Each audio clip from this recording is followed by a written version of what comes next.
Oke ya, selamat pagi semuanya. Berikut akan saya lanjutkan dengan soal ketiga.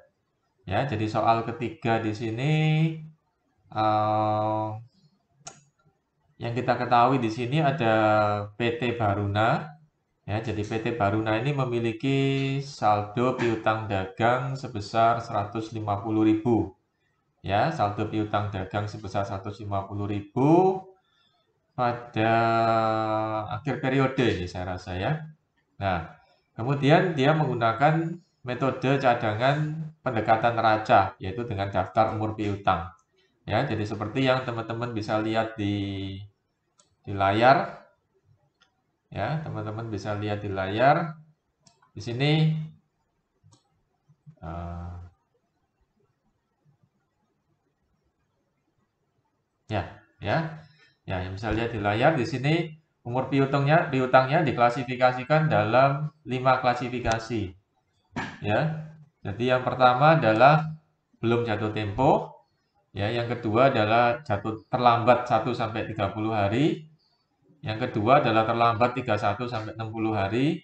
Yang keempat adalah terlambat 61 sampai 90 hari, sedangkan kelompok yang kelima adalah terlambat di atas 90 hari. Ya, gitu ya. Nah, 150 juta ini di breakdown dalam beberapa beberapa klasifikasi, 1, 2, 3, 4, 5 klasifikasi. Jadi yang 84 jutanya itu berada di belum jatuh tempo. Kemudian 22.500.000 berada di 1 sampai 30 hari, ya. Kemudian yang 16.500.000 itu pada terlambat udah 31 sampai 60 hari.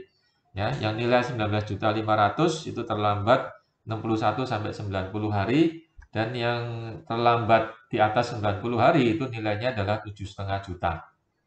Nah, di sini untuk menentukan taksiran kerugian piutang nggak tertagih, PT Baruna akan menghitung ya berapa cadangan yang harus rupiah yang harus dia alokasikan untuk cadangan piutang nggak tertagih untuk periode berikutnya, ya gitu. Nah, di sini persentasenya PT Baruna ini yang menentukan di sini ya. Nah, ini kita lihat ya persentasenya di sini ya antara 1% untuk yang 84 juta ya, kemudian ya 2% untuk yang 22.500.000 dan seterusnya. Nah, memang tidak semua perusahaan menggunakan persentase tak tertagih ini secara berbeda-beda ya. Ada juga yang menggunakan satu persentase untuk semuanya ya, untuk simplifikasi ya. Nah, tetapi metode apa yang dipakai, cara apa yang dipakai, apakah masing-masing kelompok di sini dibuat berbeda-beda atau dibuat sama semua itu kembali pada teman-teman sekalian ya. Ya memang kalau pada tiap-tiap keterlambatan semakin lama persentase semakin besar itu lebih logis ya kan gitu ya. Tapi menggunakan satu persentase juga lebih simpel ya. Jadi kembali ke teman-teman sekalian mau pakai yang mana ya. Nah, dalam kasus yang di sini supaya perhitungannya jadi lebih complicated ya. Jadi kita pakai yang beberapa persentase ini ya. Nah, sehingga kita kalikan masing-masing persentase dengan nilai rupiahnya berapa. Ya, sehingga ketemu ya. Nah, sehingga ketemu untuk yang 84 juta ini persentase nggak tertagihnya adalah Rp840.000. Ya, untuk yang kelompok 21 sampai 30 hari yaitu 22.500.000 dikalikan 2% maka ketemunya adalah 450.000 dan seterusnya, ya. Nah, ini teman-teman sum semuanya ya. Jadi ini teman-teman gabungkan semuanya berapa nilai rupiahnya dan itu adalah nilai cadangan kerugian piutang nggak tertagihnya untuk periode berikutnya yang dalam hal ini adalah 3.510.000. Ya, seperti itu. Ya. Nah, ada informasi tambahan ya seperti biasa. Jadi sebelum penyesuaian ya jurnal penyesuaian itu ada saldo cadangan kerugian piutang nggak tertagih kredit ya. Saldonya kredit. Nah, ini bersaldo kredit ya. Bersaldo kredit ya sebesar 600.000 ya. Nah, jadi ada yang bersaldo debit, ada yang bersaldo kredit, ya. Artinya apa itu? Artinya kalau yang bersaldo kredit berarti Berarti jumlah cadangan sama kenyataan realitas yang kita hapus utangnya itu masih gede cadangannya. Ya, jadi ibaratnya cadangan kita masih cukup gitu ya. Jadi masih cukup untuk mengcover mereka-mereka yang nggak bayar itu ya. Nah, tapi kalau cadangan kerugian piutang kita bersaldo debit, maka itu artinya kenyataan atau mereka yang nggak bayar itu melebihi saldo cadangan piutang kita. Ya, berarti apa istilahnya itu over ya gitu ya. Jadi kenyataan yang kita kita alokasikan misalnya 100 juta, sedangkan yang nggak bayar 120 juta ya, yang kita hapus 120 juta. Berarti itu artinya saldo debit ya gitu ya. Oke ya. Nah, memang kalau bisa normalnya ya saldonya kredit ya gitu. Oke, kemudian pada video kali ini akan saya tampilkan bagaimana cara ya hitung jumlah cadangan piutang dagang yang tidak tertagih ya. Bagaimana caranya itu yang diminta oleh soal di sini ya. Ya, hitung jumlah cadangan piutang nggak tertagih itu berapa periode berikutnya. Kemudian bikin jurnal penyesuaiannya. Kemudian berapa jumlah piutang dagang bersih yang bisa terrealisasi dalam neraca ya. Jadi pelaporan pada neraca bagaimana ya.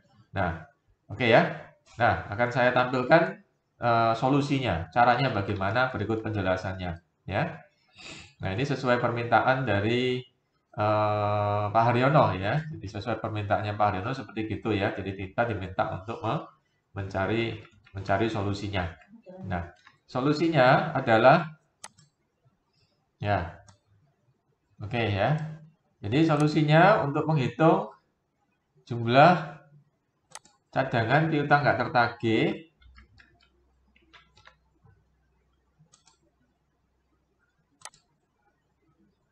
ya. Jadi ya tinggal ngambil dari ini, dari apa? Dari rupiah yang di atas ini, perhitungannya di atas ya. Jadi jumlah piutang dagang nggak tertagih tinggal ngambil dari sini ya. Kita udah hitung itu ya. Nah, kemudian dari situ kita bikin jurnal penyesuaian. Nah, kita bikin jurnal penyesuaian ya. Jadi jurnalnya ini standar ya. Jadi biaya kerugian piutang pada cadangan piutang nggak tertagih. Ya, jadi jurnalnya ini standar. Nah, cuman yang perlu diperhatikan di sini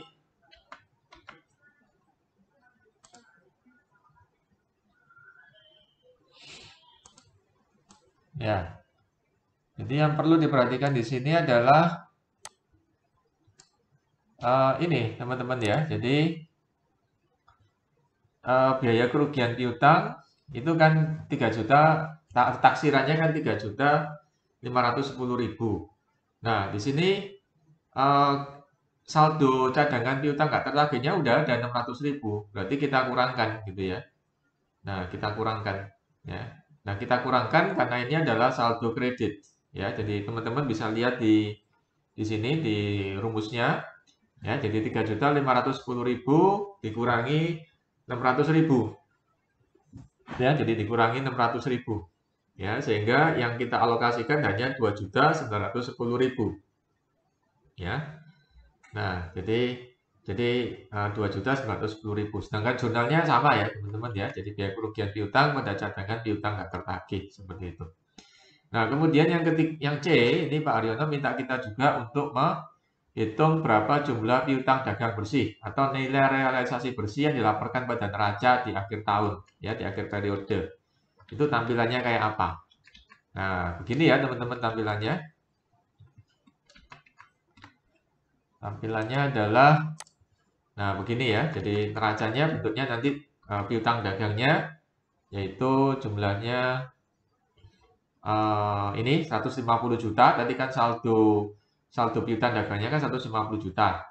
Nah, ya kemudian cadangan kerugian piutang nggak tertagihnya yang sudah kita terapkan di akhir tahun untuk periode berikutnya adalah 3.510.000. Ya, sehingga secara sederhana kita dapat tahu nilai realisasi bersih atau selisihnya adalah 146.490.000. Ya, jadi metode cadangan memang memberikan satu informasi yang lebih baik ya, akurat dibandingkan metode penghapusan langsung. Ya. Oke, terima kasih atas perhatiannya. Sampai ketemu dengan video saya berikutnya. Ya, terima kasih.